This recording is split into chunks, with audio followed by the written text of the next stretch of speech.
Hello everyone. सबसे पहले तो सभी का वेलकम करता हूं।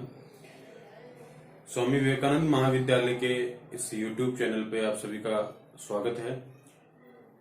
जैसा कि हम सब जानते हैं, कोविड-19 की जो महामारी है, इस महामारी ने आज पूरे एजुकेशन जो सिस्टम है, इस पूरे एजुकेशन सिस्टम का जो है बहुत नुकसान किया है। और इसी को मद्देनजर रखते हुए आज हम बात करेंगे, हमारी स्टडीज को हम कंटिन्यू करते हुए आज हम बात करेंगे फिजिक्स के बारे में। मैं सौरभ दादिच आप सभी को फिजिक्स सब्जेक्ट पढ़ाने वाला हूं। और सबसे पहले तो मेरा मानना यह है कि कोई भी सब्जेक्ट पढ़ने से पहले हमें उसका पूरा नॉलेज होना जरूरी है। कोई भी सब्जेक्ट हम पढ़ते हैं तो हमें उसके बारे में संपूर्ण जानकारी होनी चाहिए, मेरा ये मानना है।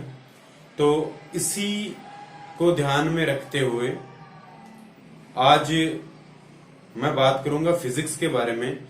और बेसिकली आज का जो लेक्चर है, ये लेक्चर केवल और केवल फिजिक्स की जो टर्म्स हैं, फिजिक्स के जो लॉज हैं, इन लॉज के बारे में मैं बात करने वाला हूं। फिजिक्स क्या है, कैसे अगर इनमें कोई पार्टिकल है तो उसका किस प्रकार से स्टडी किया गया है, और अगर कोई मैक्रोस्कोपिक लेवल पे अगर बात की है तो कौन सी ब्रांच में, कितनी ब्रांचेस फिजिक्स की होती है, इन सब के बारे में मैं आज बात करूंगा। तो सबसे पहले बात करूंगा फिजिक्स। तो सबसे पहले बात करने से पहले मैं यहां एक छोटा सा क्वेश्चन अराइज होता है, and what is that? What is physics? What is physics? और जैसा फिजिक्स यानी भौतिक विज्ञान।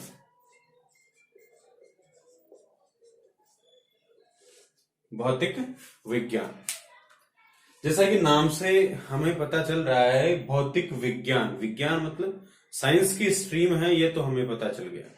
Science, what is science? Science क्या है? यानी प्रकृति का जहां अध्ययन किया जाता है सिस्टमेटिक वे में। प्रकृति, हमने छोटी क्लासों में ये बहुत सी परिभाषाएं देखी है। प्रकृति का अध्ययन ही जो है विज्ञान है। लेकिन मैं ये कहता हूं कि इसकी वास्तविक परिभाषा क्या होगी, इसकी वास्तविक परिभाषा, एक्चुअल डेफिनेशन क्या है? प्रकृति के क्रमबद्ध अध्ययन से प्राप्त सुव्यवस्थित ज्ञान और प्रयोगों द्वारा प्रमाणित ज्ञान को ही विज्ञान कहते हैं। The study of nature which is approved by the science और which is experimentally proved is known as science। And इसी में फिजिक्स जो है, फिजिक्स इसी साइंस की एक ब्रांच है। ठीक है। फिजिक्स में हम पढ़ते हैं study about the physical property of a matter, natural phenomenas. Study about the natural phenomenas. ठीक है। तो बेसिकली यहां जब हम बात करेंगे तो यहां हम बात करेंगे study of the physical properties,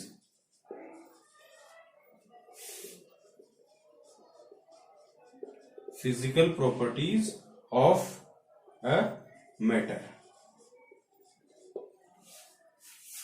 किसी भी मैटर की फिजिकल प्रॉपर्टीज के बारे में जहां स्टडी की जाती है, वो कोई नहीं, हमारी स्ट्रीम है फिजिक्स। वो कौन सी स्ट्रीम है? वो फिजिक्स स्ट्रीम है। इसी फिजिक्स में हम पढ़ेंगे, या इसी फिजिक्स में जो है बातें हुई है हमारे एनवायरनमेंट को लेकर के। हमारे चारों तरफ ऐसी कई घटनाएं घटती है, ऐसी कई घटनाएं जो है हम रोज देखते हैं, जहां जिनका जो एक्सप्लेनेशन है वो केवल और केवल फिजिक्स कर सकती है। तो इसलिए फिजिक्स को पढ़ने से पहले हमें फिजिक्स के बारे में पता होना चाहिए। फिजिकल प्रॉपर्टीज भी हम यहां पे कह सकते हैं, यहां पे हम फिजिकल क्वांटिटीज भी कह सकते हैं। फिजिकल क्वांटिटीज भौतिक राशियां,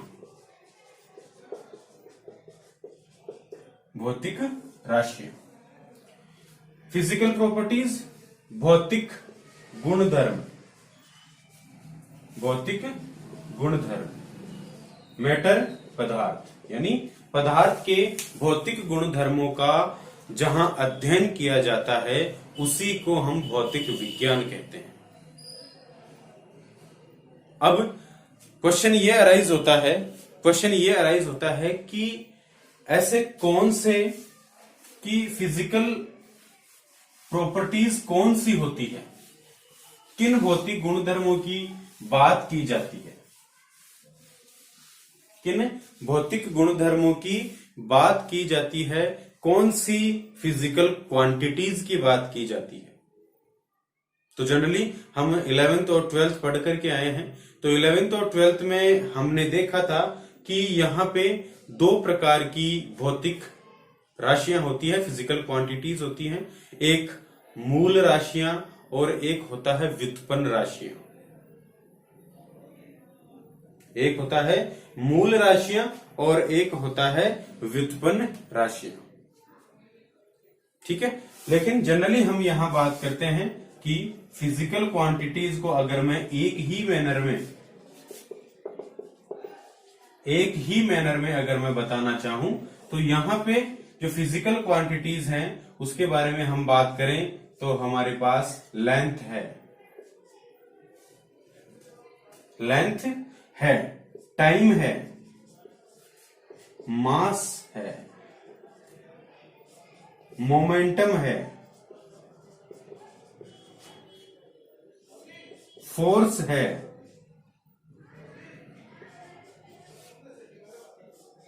स्पीड है। ठीक है, ये सब क्या है, यानी लंबाई,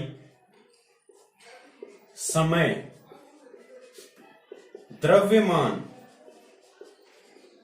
मोमेंटम यानी संवेग, फोर्स यानी बल और स्पीड यानी गति। जनरली ये हमारे लिए फिजिकल प्रॉपर्टीज या फिजिकल क्वांटिटीज होती हैं जिनके बारे में हम अध्ययन करते हैं। और इन्हीं फिजिकल क्वांटिटीज पे, इन्हीं जो भौतिक राशियां हैं, इन्हीं भौतिक राशियों पे पूरी फिजिक्स टिकी हुई होती है। अब इनको डिवाइड कर दिया गया। ठीक है, कुछ भौतिक राशियां ऐसी होती है जिनको हम मूल राशियों की सहायता से व्युत्पन्न करते हैं, बनाते हैं। अगर जैसे फोर्स की बात करें तो न्यूटन के अकॉर्डिंग फोर्स जो है वो होता है ma, यानी द्रव्यमान गुणा त्वरण, मास मल्टीप्लाई बाई एक्सेलरेशन। ठीक है, तो यहां जो बल है, ये बल हालांकि खुद एक भौतिक राशि है, खुद एक फिजिकल प्रॉपर्टी है, लेकिन यहां मास और एक्सेलरेशन एक फिजिकल प्रॉपर्टी, एक्सेलरेशन यानी त्वरण एक फिजिकल प्रॉपर्टी हमारे पास त्वरण है। तो यहां हम देख रहे हैं कि मास और ये जो एक्सेलरेशन है, इनकी हेल्प से हमने यहां पे क्या किया, फोर्स का फॉर्मूला है, तो फोर्स यहां पे जनरेट हुआ, या कहें कि एक नई भौतिक राशि यहां पे व्युत्पित होती है जिसको हम बल कहते हैं, और इसे भी जो है भौतिक राशियों के अंतर्गत माना गया है। अब हम बात करें, ये चलो ठीक है, इन सब के बारे में हमने अध्ययन कर लिया, इन सब के बारे में हमने पढ़ लिया, इन सब के बारे में हम पढ़ लिया, क्योंकि 11th और 12th में जनरली इन सब के बारे में बात हो चुकी है। न्यूटन के नियम भी पढ़ लिया आपने। ठीक है, लेकिन अब हम आगे जहां बात करने वाले हैं, तो आगे जो बात करेंगे वो बात ये करेंगे कि जो फिजिक्स है, क्या इसको भी अलग अलग स्ट्रीम में बांटा गया है? जैसे हम बायोलॉजी की बात करते हैं तो बायोलॉजी को जनरली दो पार्ट जूलॉजी और बॉटनी में इसको डिवाइड किया गया है। तो क्या फिजिक्स को भी डिवाइड किया गया है? डिवाइड किया गया है तो कितने भागों में डिवाइड किया गया है? देखिए, फिजिक्स को जनरली दो ब्रांच हम कह सकते हैं। फर्स्ट इसकी ब्रांच है classical physics and second one is modern physics.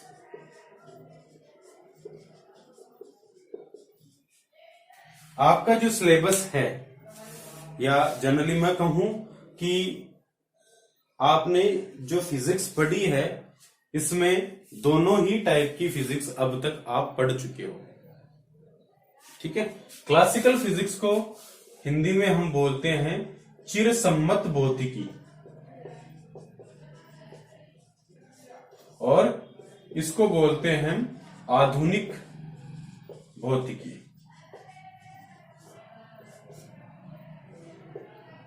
चिरसम्मत भौतिकी और आधुनिक भौतिकी, ये हमारे पास साइंस की दो स्ट्रीम्स हैं। इन दो स्ट्रीम के बारे में हम पढ़ेंगे, या जनरली फिजिक्स को इन दो स्ट्रीम में ही डिवाइड किया गया है। इन्हीं के बारे में एक्सपेरिमेंटल वर्क होते हैं, कई थ्योरेटिकल स्टडीज होती हैं, वो क्लासिकल फिजिक्स और मॉडर्न फिजिक्स को लेकर ही काम करती है। अब हम बात करें कि क्लासिकल फिजिक्स क्या है और मॉडर्न फिजिक्स क्या है, क्यों इसको डिवाइड करने की जरूरत रही, ऐसा क्या था कि ऐसा क्या हुआ, साइंस की जो डिस्कवरीज इन्वेंशन हो रहे थे, इनमें ऐसा क्या था कि साइंस को टू पार्ट्स में डिवाइड किया गया। तो इसके लिए हम बात करते हैं। देखो, क्लासिकल फिजिक्स जो है, ये क्लासिकल फिजिक्स जनरली जो मैक्रोस्कोपिक जो लेवल होता है उसके ऊपर डील करती है, यानी deals at the macroscopic level, deals at the macroscopic level. And modern physics deals at the sub microscopic level. Macroscopic large scale हम जिसे हम कह सकते हैं। देखो, दो बातें होती है, macro and micro. Macro and micro. Macro क्या होता है कि कोई भी मटेरियल जिसको हम फील कर सकते हैं या जिसको हम छू सकते हैं, उसको हम मैक्रो कह सकते हैं। ठीक है। और ऐसे मटेरियल्स, ऐसे पार्टिकल्स जिनको हम नहीं देख सकते हैं, बिना किसी इंस्ट्रूमेंट की हेल्प के हम नहीं देख पाएंगे, उनको हम कहेंगे माइक्रो।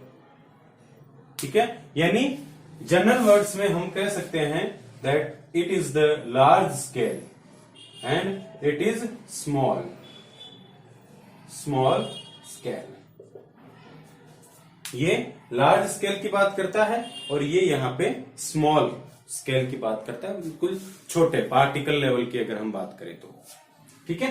तो जो क्लासिकल फिजिक्स है, यानी चिरसम्मत जो भौतिकी है, चिरसम्मत भौतिकी ने हर बार केवल माइक्रोस्कोपिक यानी केवल बड़े लेवल पे ही जो है मैटर्स को डील किया, बड़े लेवल पे ही मैटर्स को डील किया।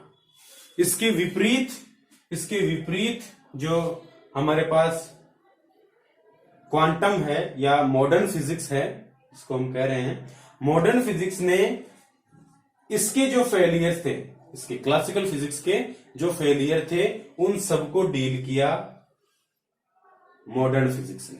माइक्रोस्कोपिक छोटे से छोटे अगर पार्टिकल की जहां बात होती है तो वो किसमें होती है? वो होती है मॉडर्न फिजिक्स में। अब इस क्लासिकल फिजिक्स को भी जो है कई पार्ट्स में डिवाइड किया, इसकी कई ब्रांचेस बनी, और जो मॉडर्न फिजिक्स है, इन मॉडर्न फिजिक्स की भी कई ब्रांचेस बनी। वो ब्रांचेस कौन कौन सी है, इसके बारे में हम बात करते हैं।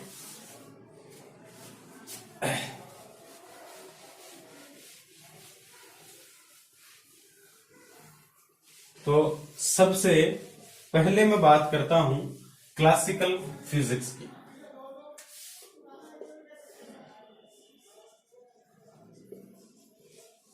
क्लासिकल फिजिक्स यानी चिरसम्मत भौतिकी। देखिए बेटा कि जो क्लासिकल फिजिक्स थी वो अगर हम इसका बर्थ देखें और इसका एंड देखें, एंड तो हालांकि कभी नहीं होने वाला, लेकिन इसका बर्थ जो है यानी 19वीं शताब्दी,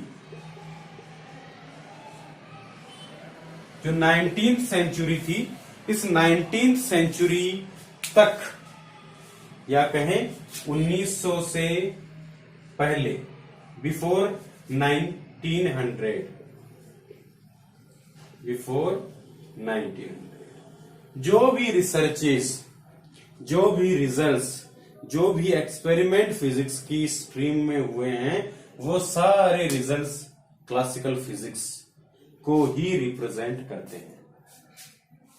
यानी जितने भी रिजल्ट्स आए हैं वो सारे के सारे रिजल्ट्स किसको रिप्रेजेंट कर रहे हैं, क्लासिकल फिजिक्स।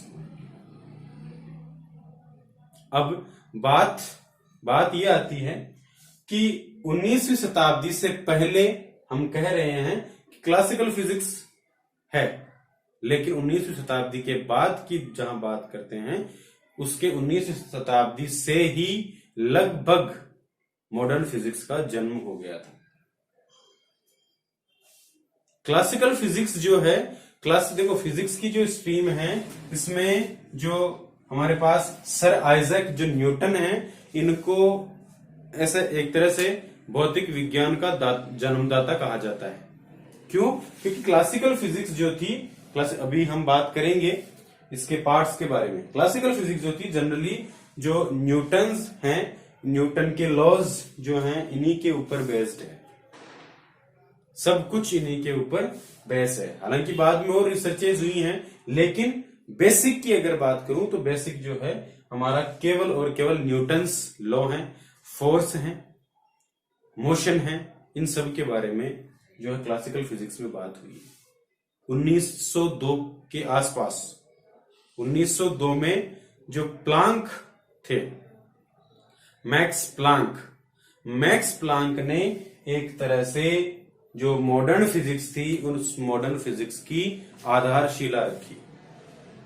इन्होंने लाइट जो है, लाइट पर रिसर्च करी और बहुत से रिजल्ट सामने आए, जिनके आधार पर इन्होंने क्लासिकल फिजिक्स के जो रूल्स थे उनका वायोलेशन किया, उनका क्या बोलते हैं, वायोलेशन किया।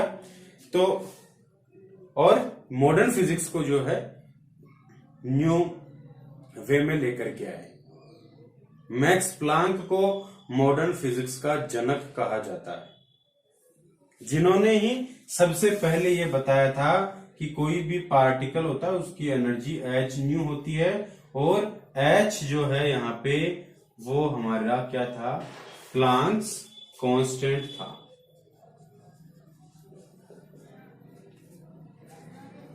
h न्यू क्या था, h न्यू प्लांक कांस्टेंट था। तो अब यहां हम बात करें क्लासिकल फिजिक्स की जो फील्ड्स हैं इनकी।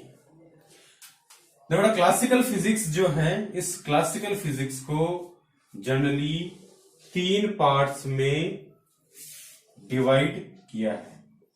आज का जो लेक्चर है, ये लेक्चर हमें केवल फिजिक्स के बारे में समझना है, फिजिक्स के बारे में सीखना है कि फिजिक्स क्या है और हम कैसे पढ़ेंगे इसको।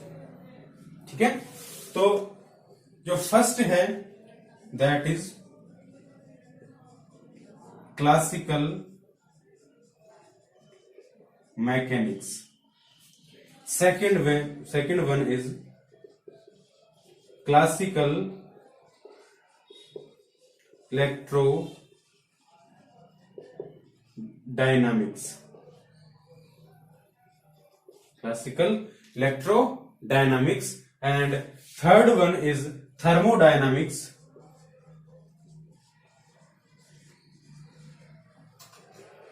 thermodynamics, and statistical physics.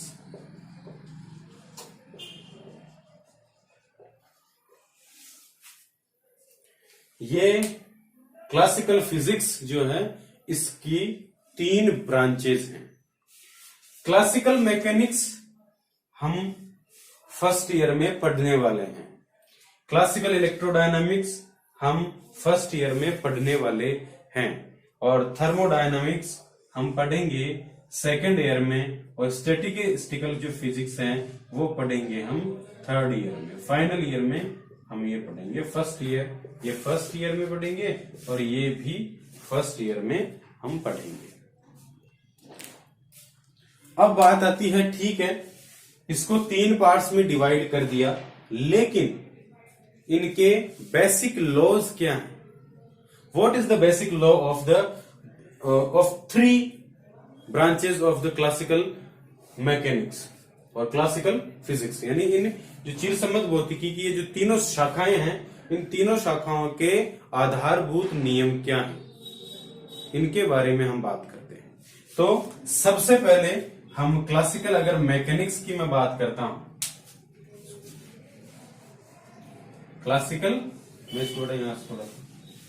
Classical mechanics की अगर मैं बात करता हूं,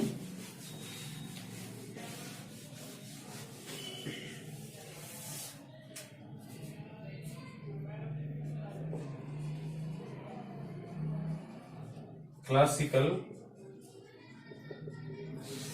mechanics,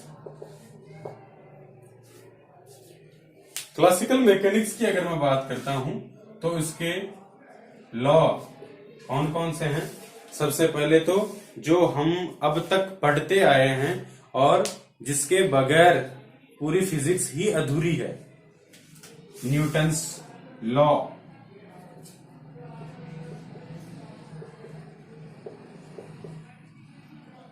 Newton's law of motion.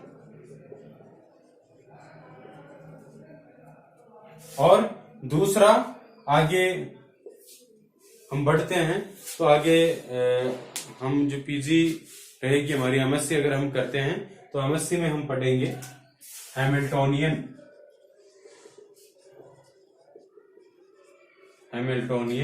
And Lagrangian. ठीक है, ये हम इसके बारे में डिस्कस नहीं करेंगे, हमारे सिलेबस में नहीं है तो हम ये यहां से डिस्कस नहीं करेंगे। हम केवल न्यूटन्स लॉ ऑफ मोशन की ही बात करेंगे। फील्ड कौन कौन सा है इसका, ये तो इसके बेसिक लॉज हो गए। फील्ड कौन कौन से हैं? फील्ड की अगर मैं बात करूं तो यहां पे बात करते हैं हम मोशन की, यानी गति। ठीक है, गति के नियम, न्यूटन के गति के नियम, न्यूटन के गति के नियम।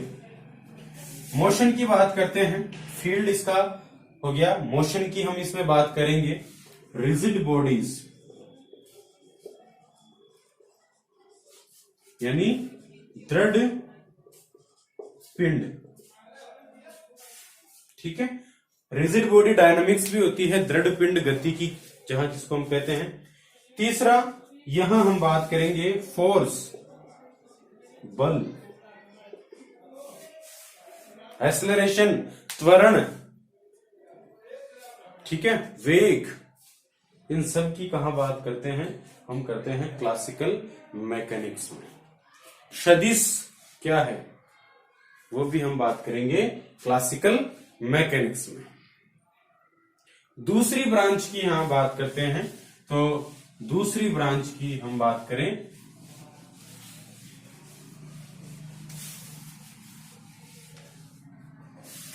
यहां हमारे पास जो दूसरी ब्रांच है that is classical electro dynamics, जिसको हम बोलते हैं ईडी, इलेक्ट्रोडायनामिक्स। ठीक है, अब सुनने में तो ऐसा लग रहा होगा कि ये पहली बार ही सुना है, लेकिन अगर मैं कहूं कि आपकी जो 12th क्लास की फर्स्ट यूनिट थी इलेक्ट्रोस्टैटिक,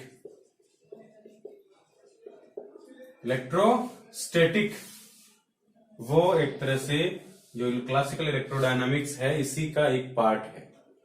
इलेक्ट्रोमैग्नेटिज्म जो आपका सेकंड पेपर होगा, ये हम इसमें बात करेंगे। इसके कौन कौन से लॉज हैं, इसमें हम बात करेंगे बेसिक लॉ। अगर हम इसकी बात करें बेसिक लॉ, तो यहां नाम आता है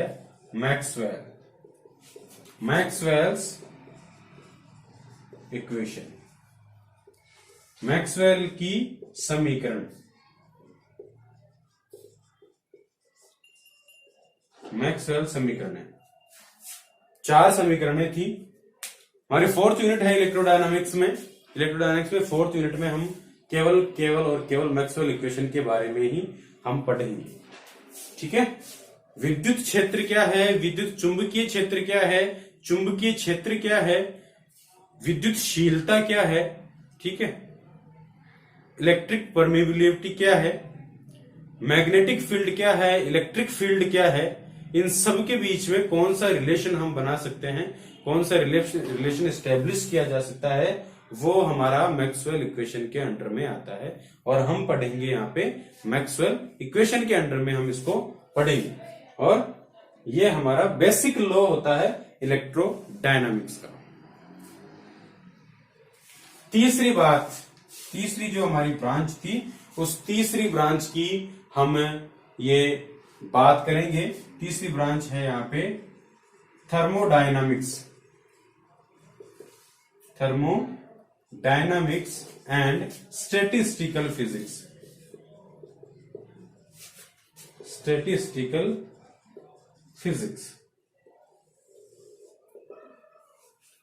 थर्मोडायनामिक्स एंड स्टैटिस्टिकल फिजिक्स की जहां बात करते हैं, इसके बेसिक लॉज क्या है? थर्मोडायनामिक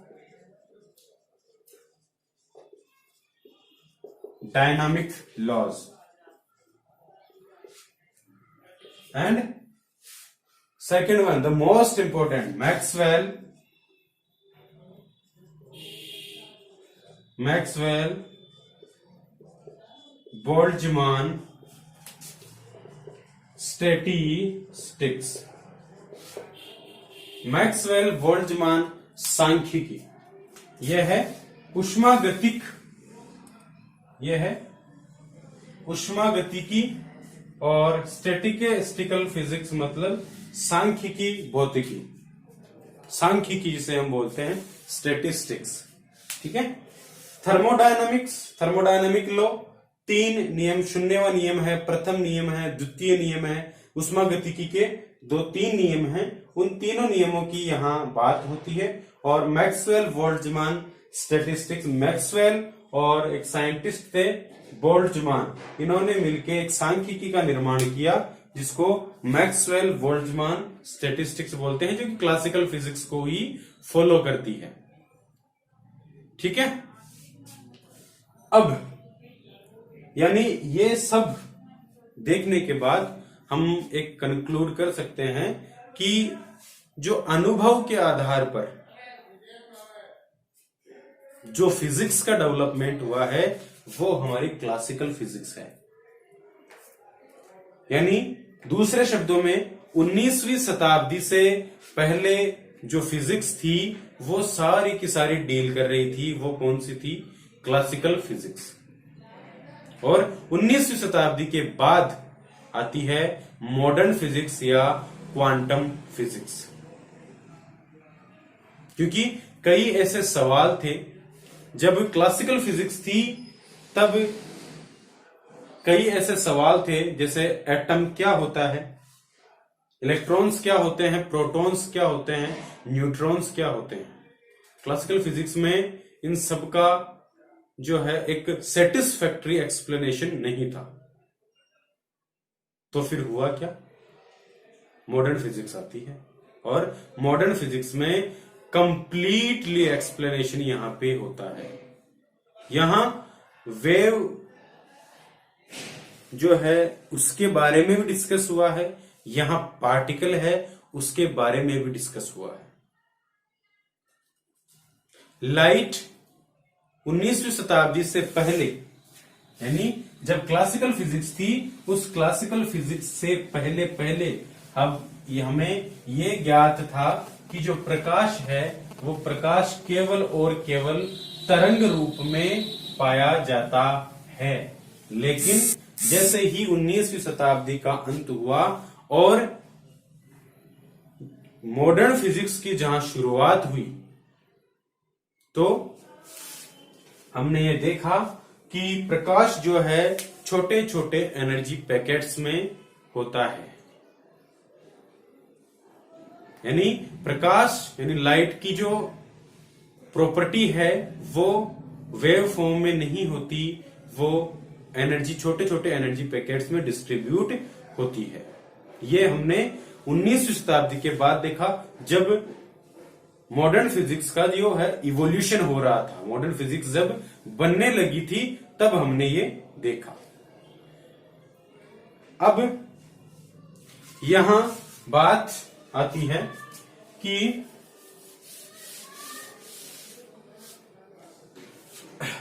हमारा सिलेबस क्या है। ये हमारा ब्रीफली इंट्रोडक्शन था। मॉडर्न जो फिजिक्स है उसके बारे में भी हम बात करेंगे। जैसा कि मैंने जनरली बता दिया कि मॉडर्न फिजिक्स जो है वो माइक्रोस्कोपिक लेवल पे बात करती है, छोटे से छोटे पार्टिकल के बारे में जहां बात होती है वो मॉडर्न फिजिक्स। जिस माध्यम से आप मुझे देख पा रहे हैं, जिस माध्यम से मुझे आप सुन पा रहे हैं, वो कमाल है मॉडर्न फिजिक्स का, क्वांटम फिजिक्स का। आपके हाथ में मोबाइल है, आपके हाथ में लैपटॉप है, आप किसी पीसी पे मुझे देख रहे हैं, तो ये सारे के सारे जो अप्लायंसेज हैं, ये सारे के सारे जो डेवलपमेंट हैं, ये सारे के सारे जो इन्वेंशंस हैं, ये सारे के सारे इन्वेंशन क्वांटम फिजिक्स या मॉडर्न फिजिक्स की देन है। अब हम बात करते हैं राजस्थान यूनिवर्सिटी के सिलेबस की। फिजिक्स के बारे में हमने सीख लिया, जान लिया कि फिजिक्स कितने पार्ट्स में क्लासिफाई है और कौन कौन सा पार्ट हमें पढ़ना है, कैसे हम इसके बारे में डिटेल में पढ़ेंगे। लेकिन अब हम बात करते हैं आपके राजस्थान यूनिवर्सिटी का जो सिलेबस है, इस राजस्थान यूनिवर्सिटी के सिलेबस की कौन कौन सी बुक्स हमें प्रीफर करनी है और कौन कौन से हमें पार्ट्स इस फिजिक्स के पढ़ने हैं। क्या वो सारे मॉडर्न फिजिक्स को रिलेट करेंगे, क्या वो सारे क्लासिकल फिजिक्स को रिलेट करेंगे। तो आइए देखते हैं राजस्थान यूनिवर्सिटी का जो सिलेबस है उसकी हम बात करते हैं। राजस्थान यूनिवर्सिटी देखो बेटा, सबसे पहला जो फर्स्ट पेपर होगा आपका, वो फर्स्ट पेपर होगा क्लासिकल मैकेनिक्स या हम कहें मैकेनिक्स। दूसरा जो पेपर है वो होगा आपका इलेक्ट्रोमैग्नेटिज्म,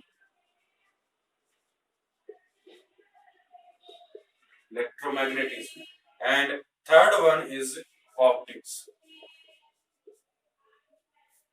ठीक है, फर्स्ट पेपर आपका 33 मार्क्स का होगा, सेकंड पेपर भी आपका 33 मार्क्स का होगा, और जो थर्ड पेपर है वो आपका 34 मार्क्स का होगा।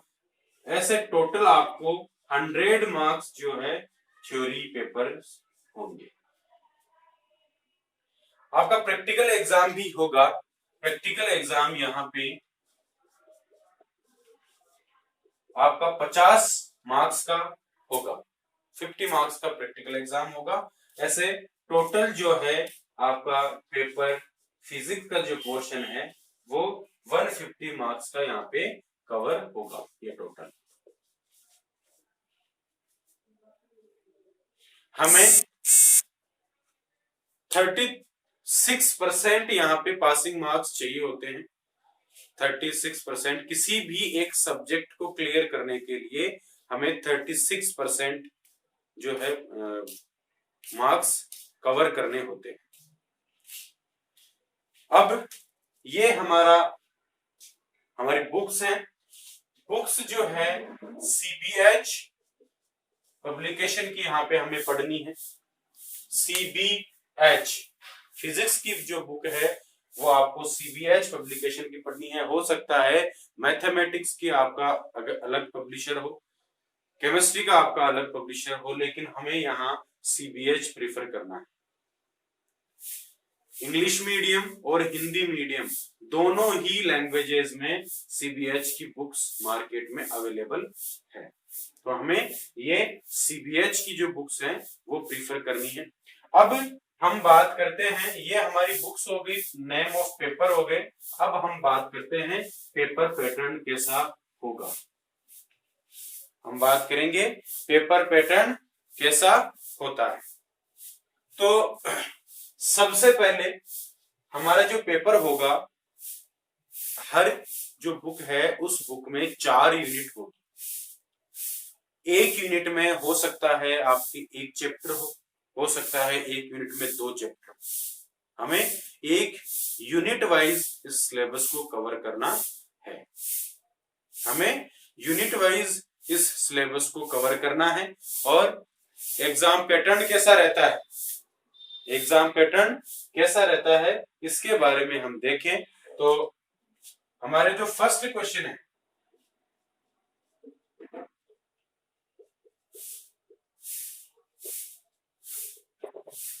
हमारा जो फर्स्ट क्वेश्चन है, ये फर्स्ट क्वेश्चन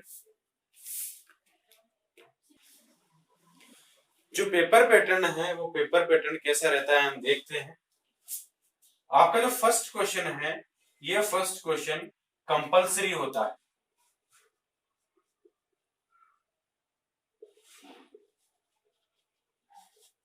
इस फर्स्ट क्वेश्चन जो है आपका 9 मार्क्स का होता है, जिसमें 6 आपको छोटे छोटे पार्ट्स मिलेंगे।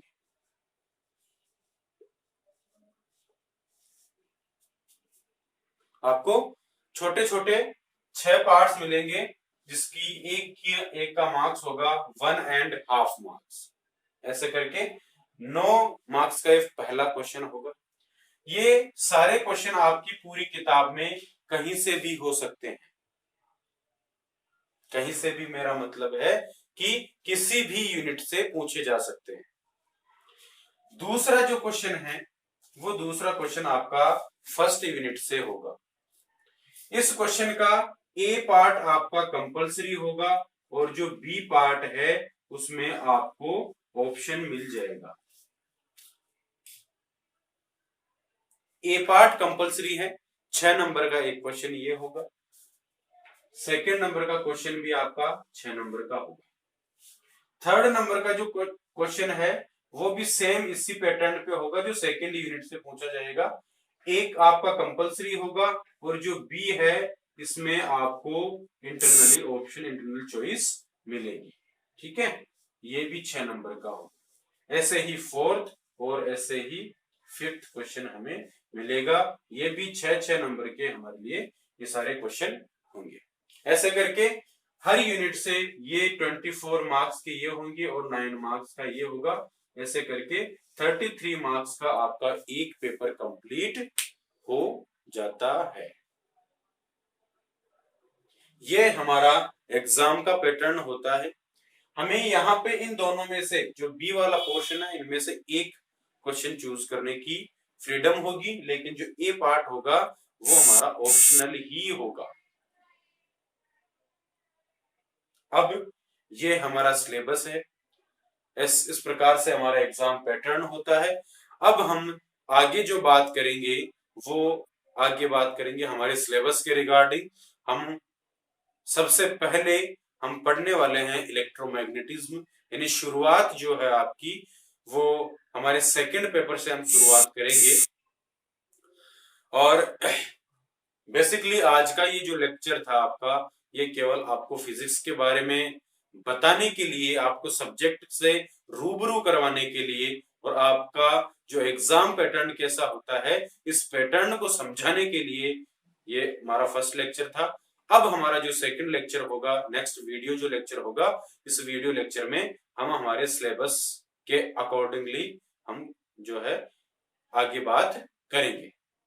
आई होप आप सभी को इसमें कोई क्वेरीज नहीं है, फिर भी कोई क्वेरीज होती है तो आप मुझसे कांटेक्ट कर सकते हैं।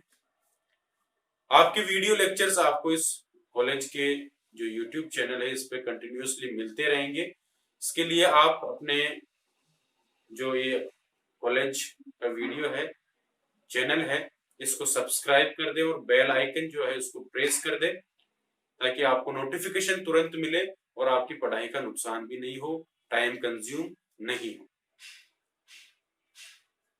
आई होप आप सभी को ये वीडियो लेक्चर अच्छा लगा होगा। आपको नई जर्नी के लिए, क्योंकि हायर एजुकेशन में आप एंटर कर चुके हैं, नई जर्नी के लिए आप सभी को best of luck and thank you.